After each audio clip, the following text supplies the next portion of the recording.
Hello everyone. Today we'll start unit number 4, that is current asset management and dividend policies. In this unit we are going to discuss the management of different current assets and also management of working capital and dividend policies. So these are the topics we are going to cover up in this session. So first of all, we'll begin with management of cash. Management of cash.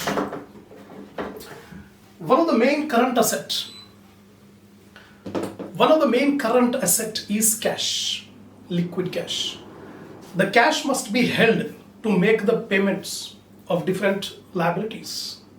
So every business must have sufficient cash to meet the current obligations on time. It is the responsibility of the finance manager to manage the cash. Cash should neither be excessive nor there should be cash shortage. If there is cash shortage, then liquidity problem will arise. The company cannot be able to pay the liabilities on time. Liquidity problem will arise, due to which the credit worthiness of the business will get affected. If there is shortage of cash, if there is excess of cash, surplus of cash, that means idle cash. And we know idle cash will not generate any income. Idle cash will incur cost. So that's why we should neither have excessive cash nor there should be a shortage of cash. Sufficient cash should be maintained. It is the responsibility of the manager, finance manager, to provide sufficient cash to all the departments, all the units. Nowadays, a business has different divisions. Every division requires cash.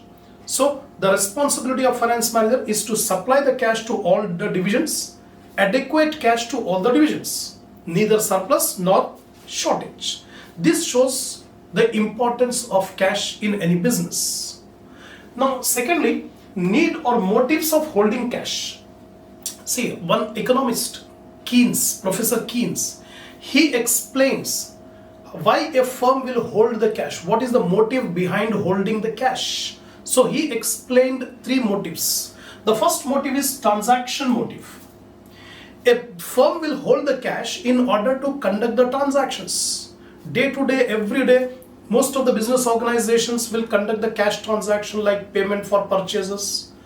Monthly we have to pay the salaries, rent, telephone bill, electricity bill, then income tax has to be paid, dividend has to be paid. All these are the transactions which require cash. So a firm must hold sufficient cash to pay all the transaction, to meet all the transaction. That's why this is the first motive why a firm must hold the cash. Secondly, precautionary motive. See, the future is completely uncertain. There is a lot of uncertainty attached. So some contingency reserve, contingency fund should be maintained. Some cash must be kept to meet the uncertainty of future as a precautionary measure.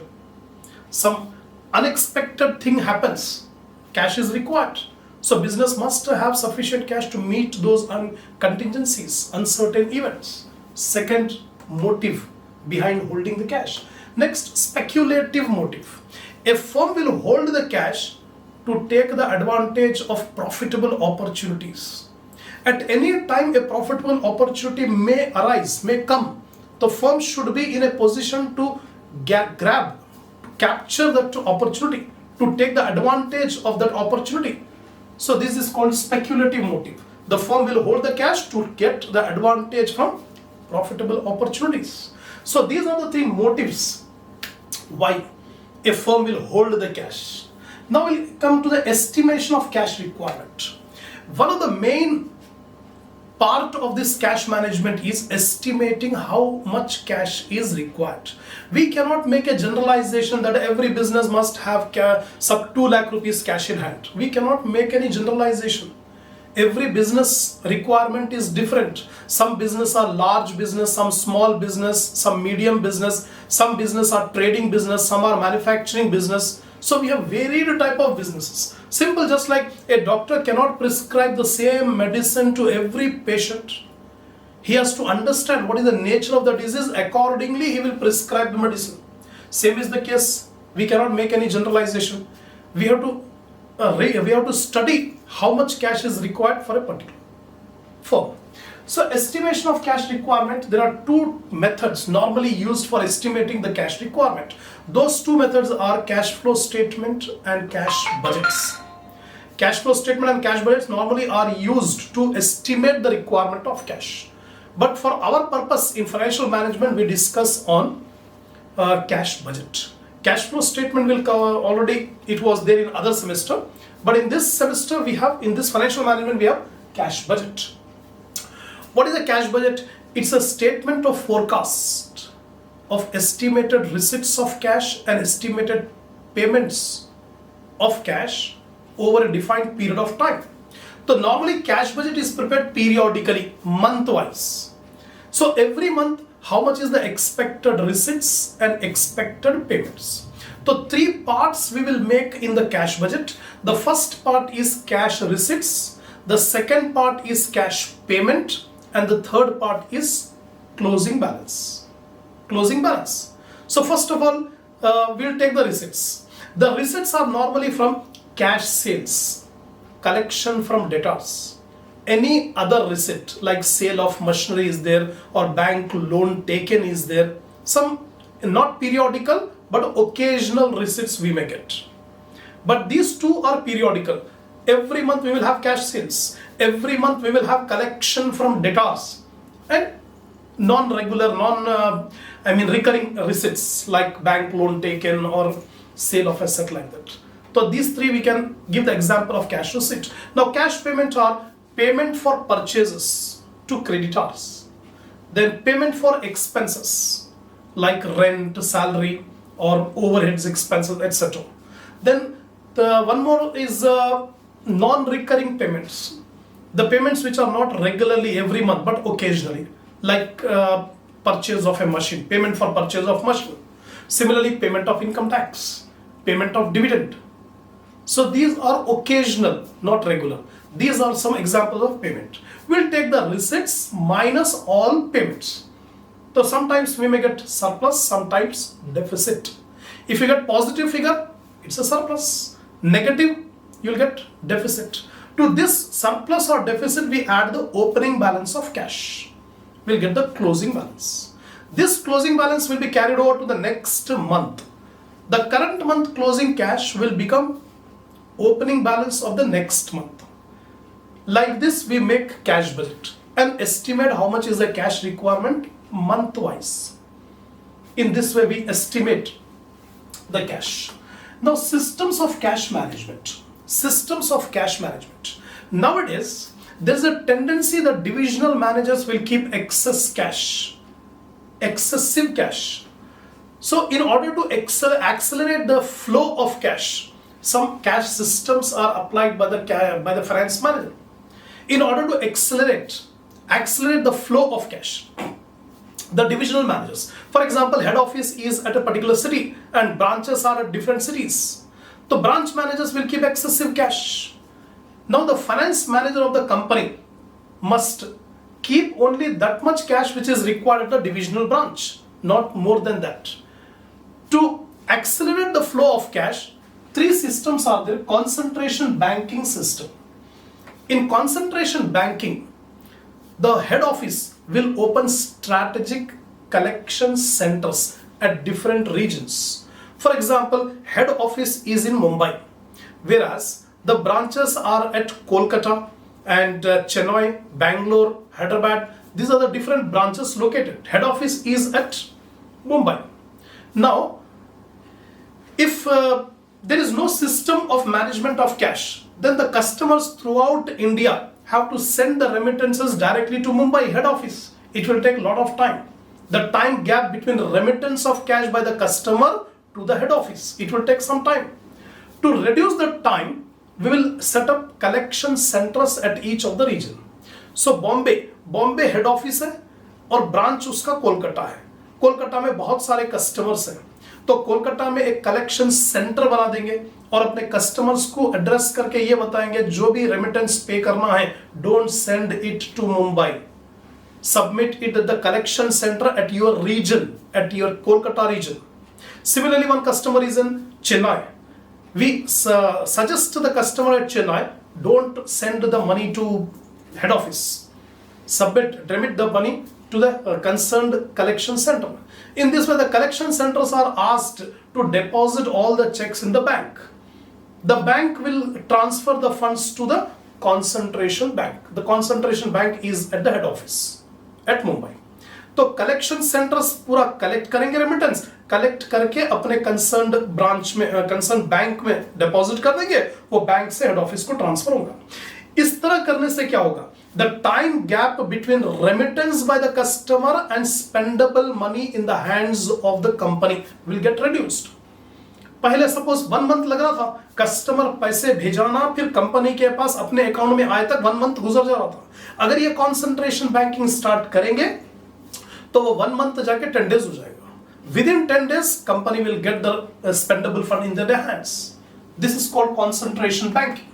Different strategic collection centers are opened at different regions, and customers are asked not to send the money to head office but send the remittance to the concerned collection centers. The collection centers will collect the remittances and deposit in the respective branch there itself. In this way, we can accelerate the flow of cash. Next one is Lockbox System.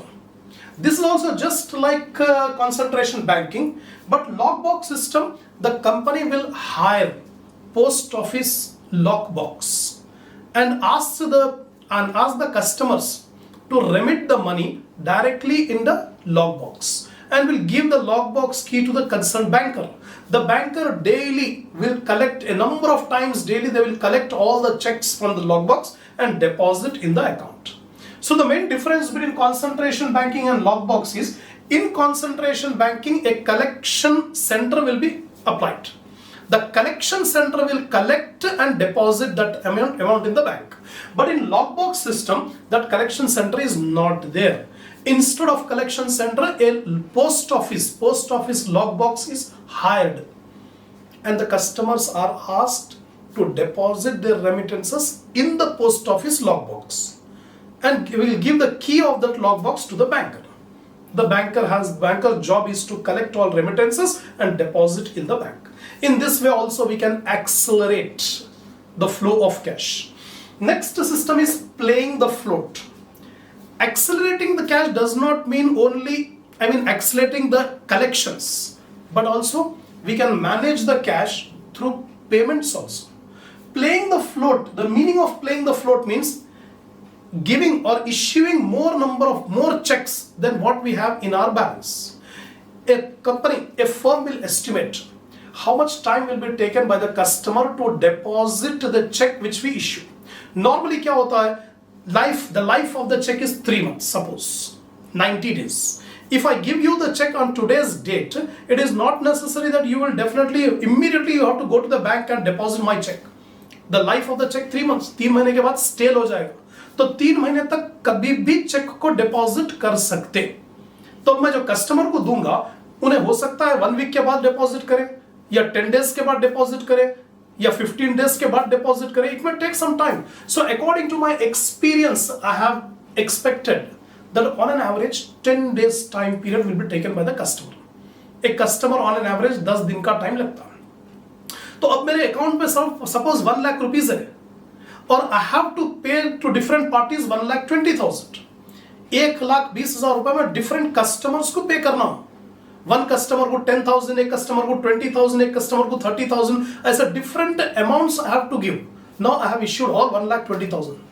1,20,000 के checks में अलग अलग amount के सबको दे दिए. हालांकि मेरे bank account में ओनली 1 लाख रुपीज ही है. अब होगा क्या, नॉर्मली माइंड में आ जाएगा कि चेक बाउंस हो जाएगा. बाउंस नहीं होगा, क्योंकि मुझे पता है कि जो चेक्स मैं आज इश्यू करा, पूरे चेक्स एक साथ बैंक में डिपॉजिट नहीं होते. Many customers are there. उसमें 50% कस्टमर्स ऐसे हैं जो आज की डेट का चेक आज में ही जाके बैंक में जमा कर देंगे. रिमेनिंग 50% कस्टमर्स ऐसे हैं जो आज नहीं डिपॉजिट करेंगे, कल, 1-2 दिन के बाद, 4 दिन के बाद, 8 दिन के बाद ऐसा डिपॉजिट करेंगे. So I will issue more amount of checks than what I have in my bank account. In this way also, I will accelerate the flow of cash. This is called playing the float. So these 3 are the systems of cash management through which we can increase the flow, accelerate the flow of cash. Now we'll come to the next is cash management models. Different mathematical models are made by different authors regarding how to estimate the requirement of cash. Cash को require करने के लिए mathematical models बनाए. The first model is Miller और cash model. This Miller और cash model will be applied whenever the requirement of cash is stochastic, mean unpredictable. We cannot predict it. We cannot estimate accurately how much cash we require. The cash will always uncertain, fluctuate बहुत ज्यादा होता, कभी कम cash की जरूरत पड़ती, कभी ज्यादा cash होता. कैश बिल्कुल अनसर्टेन है, स्टोकास्टिक है. तो ऐसे सिचुएशन में मिलर और model will be very much helpful in controlling the cash. The main purpose of this model is the cash should not remain idle, nor there should be shortage of cash. Cash का shortage भी नहीं होना, अगर हो गया तो liquidity problem हो जाएगा. और फिर एक्सेसिव कैश भी नहीं रहना, एक्सेसिव कैश रहने से प्रॉफिटेबिलिटी पे इफेक्ट हो जाएगा, क्योंकि idle funds will not generate any income. Example, एक बिजनेस में 1 lakh rupees cash in hand रखा तो चलेगा, business smoothly business can be able to run with 1 lakh rupees cash in hand. लेकिन 1 लाख के बजाय अगर 5 लाख रुपए कैश इन हैंड रखेंगे, इज इट प्रूडेंट? नो. जहां 1 लाख से काम बन सकता, जहां 1 लाख से बिजनेस की लिक्विडिटी अच्छी खासी रह सकती है, तो 5 लाख रुपए क्यों रख रहे हैं आप?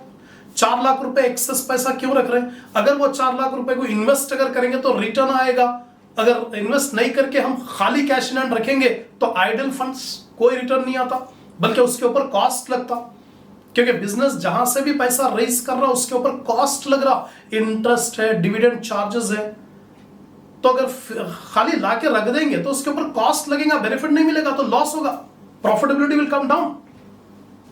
सो adequate cash should be maintain, neither less nor more. तो इसके लिए ये डिफरेंट मॉडल्स. तो पहले मिलर और model will be applied whenever the cash requirement is stochastic, uncertain, fluctuating. So what this Miller or model says, it says we can control the cash by making control limits on a graph paper. On a graph paper, we can draw the control lines. Through the control lines, we can be able to manage the cash, control the cash by converting cash into investments and investments into cash. जब excess पैसा, ज्यादा पैसा रहेगा, तो जो भी access पैसा है उससे इन्वेस्टमेंट खरीद लेंगे, सिक्योरिटीज खरीद लेंगे, वो सिक्योरिटीज के ऊपर रिटर्न आते रहेंगे. और जैसे ही कैश एकदम शॉर्टेज हो रहा, कम हो रहा कैश, तो फिर वो सिक्योरिटीज को बेचकर कैश में कन्वर्ट कर देंगे. तो एक्सेसिव कैश रहा तो इन्वेस्टमेंट में कन्वर्ट कर रहे हैं, शॉर्टेज में जब कैश हो जा रहा तो इन्वेस्टमेंट को कैश में कन्वर्ट कर रहे हैं. तो how this procedure will function, will operate with the help of examples, with the help of diagram I have shown you. So central line, on y-axis we have taken the cash balance, right? So R is the central line, return point. U is the upper control limit and L is the lower control limit. So on an average cash is R. Suppose the average cash 2 lakh rupees. 2 lakh rupees is the average cash to be maintained. Normal average cash in hand should be 2 lakh rupees.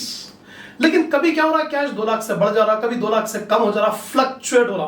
तो every day cash is fluctuating. Sometimes it is increasing more than 2 lakh, then coming down, then increasing, then coming down, then increasing, नीचे ऊपर बढ़ते कम होते रहा. तो ऐसे time पे Miller और ये कह रहे हैं कि maximum limit suppose 5 lakh rupees है, मिनिमम लिमिट 1 लाख रुपीज है. According to the experience, according to some calculations, the company has made this control limits. Maximum cash in hand 5 lakh, minimum cash in hand 1 lakh, on an average cash in hand 2 lakh. तो जब तक cash 5 lakh और 1 लाख के बीच में रहेगा, there is no transaction between cash and investment. ना investment खरीदेंगे ना इन्वेस्टमेंट बेचेंगे, जब तक कैश इन हैंड 5 लाख से और 1 लाख के बीच में रहेगा. हाँ, अगर 5 लाख टच कर गया, तो 5 लाख माइनस 2 लाख, 3 लाख रुपीस के इन्वेस्टमेंट खरीद लेंगे. 5 लाख रुपए में से 3 लाख रुपए के इन्वेस्टमेंट खरीद लिए, तो कैश चलेगा। तो फिर सडनली 5 लाख रुपीज से कैश कितना हो गया? 2 लाख रुपीज हो गया। 3 lakh rupees investment we have purchased. अब every day up and down होते रहा। अब बिजनेस में 2 लाख रुपए कैश था और 3 लाख रुपए के इन्वेस्टमेंट थे। Every day cash up and down हो रहा है। On a particular day it has touched to 1 lakh. अब इमीडिएटली एक दिन ऐसा आ गया कि कैश कम होते होते होते अचानक 1 लाख रुपए पे आ गया, अब मिनिमम टच कर गया। तो immediately the firm should sell the securities, how much securities? 1 lakh, क्योंकि हमको मिनिमम रिटर्न पॉइंट क्या है? 2 लाख है। कंपनी के पास इस वक्त 1 लाख रुपीज है और 1 लाख रुपए की जरूरत है। इन्वेस्टमेंट 1 लाख रुपए के बेच देंगे तो 2 लाख रुपए फिर रिटर्न पॉइंट पे आ गए। फिर every day it will fluctuate. So through this method we can be able to control the cash, ना कैश एक्सेसिव रहना, ना कैश शॉर्टेज होना। तो this method was given by Miller and all in order to control the cash. Last model is Baumel's model. One person, William Baumel, he has given one formula to calculate the requirement of cash, optimum cash. This method is very much similar to inventory control method by EOQ, economic ordering quantity. In the next unit after this topic, we are going to study about inventory management. In that inventory management, we are going to study about EOQ, economic ordering quantity. That quantity of material to be ordered at a time at which the ordering cost and carrying cost should be minimum. तो उसी तरह वही logic के ऊपर Baumol भी वो EOQ theory के ऊपर ही बॉमल कैश मैनेजमेंट को भी लगा। तो optimum cash to be maintained is that level at which the transaction cost and the carrying cost both should be minimum. तो कैश को होल्ड करने के लिए 2 कॉस्ट होते हैं, एक कैरिंग कॉस्ट कहते हैं। कैरिंग कॉस्ट का मतलब अपॉर्चुनिटी कॉस्ट और cost interest forgone by not investing. अब मैं cash in hand 2 lakh rupees रखा हूं, अगर वो 2 लाख रुपीज मैं इन्वेस्ट अगर करता तो वो 2 लाख रुपीस के ऊपर लेट इट बी 5% रिटर्न मिलता था। लेकिन इन्वेस्ट नहीं कर रहा हूं, कैश इन हैंड रख रहा हूं, तो I am foregoing the interest. That foregoing of interest is called opportunity cost और कैरिंग कॉस्ट। एक कॉस्ट अप्लीकेबल है। दूसरा कॉस्ट है transaction cost. Transaction cost is the cost which is incurred to buy the security.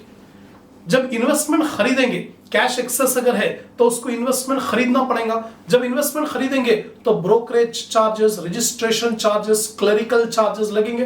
These are called transaction cost. तो जितने ज्यादा transaction होते रहेंगे ट्रांजैक्शन कॉस्ट बढ़ते रहेगा। बार बार ट्रांजैक्शन करते रहेंगे तो ट्रांजैक्शन बढ़ते रहेगा, लेकिन कैरिंग कॉस्ट कम रहेगा। इधर ट्रांजैक्शन कॉस्ट बढ़ रहा, कैरिंग कॉस्ट कम हो रहा। आप बोलेंगे ट्रांजैक्शंस नहीं होना ज्यादा, कम ट्रांजैक्शन रखेंगे तो कैरिंग कॉस्ट बढ़ जाएगा। तो there is inverse relationship between carrying cost and transaction cost. ये दोनों कॉस्ट को मिनिमाइज करना है, कम से कम करना है। तो वो कम से कम करने के लिए optimum cash we have to find. तो optimum cash is that cash at which the hold carrying cost and the transaction cost both are minimum. तो कैसा मालूम करेंगे, उसके लिए formula Baumel has given one formula to find out the optimum cash. Here in this formula, C is the optimum cash. U is the annual or monthly disbursements of cash. Monthly or annually, we can take any one. Annual लो या monthly लो, cash disbursements यानी payments कितना करना पड़ेगा, महीने को कितने payment करना पड़ेगा approximately, ये U है।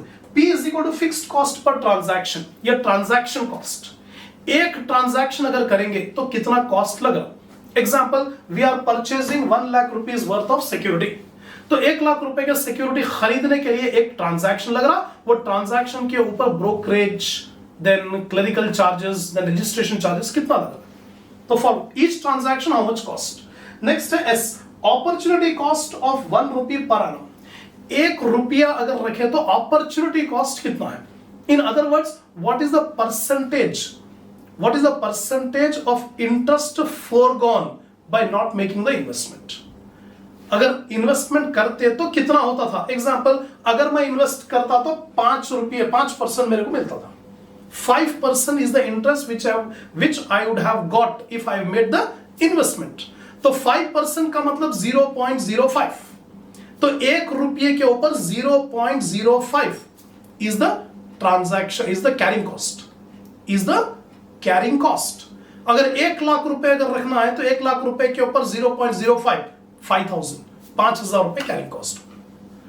By using this formula C is equal to 2U into P by S, we are going to get optimum cash to be held. कितना कैश रखना चाहिए, ये दो चीजों के ऊपर डिपेंड कर रहा, carrying cost and transaction cost. This is the theory given by Baumol, model given by model to control the cash. So this is the theory regarding cash management. In examination you may be asked regarding the theory question regarding the cash management. Explain about the importance of cash management, or in short bits, in 4 marks they have asked the question like this: what are the different motives of holding the cash? So Keynes has given 3 motives: transaction motive, precautionary motive and speculative motive. 4 marks में ये question पूछा. Apart from that, system estimation of cash requirement by making cash budget. Here we have to do the problems. We have to do the problems on making the cash budget. Systems of cash management, again it will be asked in 4 marks. Theory question. What do you mean by concentration banking? Setting up collection centers at different regions and asking the customers to remit the amount to the collection centers, don't send it to the head office. Then lockbox system. In this case, post office box will be hired by the company and instruct all the customers to remit the amount to remit the checks in the PO box and give the key of the PO box to the banker. Last, playing the float, issuing more checks than what we have in our bank account. Playing the float. Then we have discussed about cash models. So this theory may be asked in examination. We will provide you the attachment below this video regarding this complete theory. After listening the lecture, you just go through the theory, you will get the complete command on the theoretical concept of this management of cash. We'll start the problem in the next session. We'll start the problems on cash management.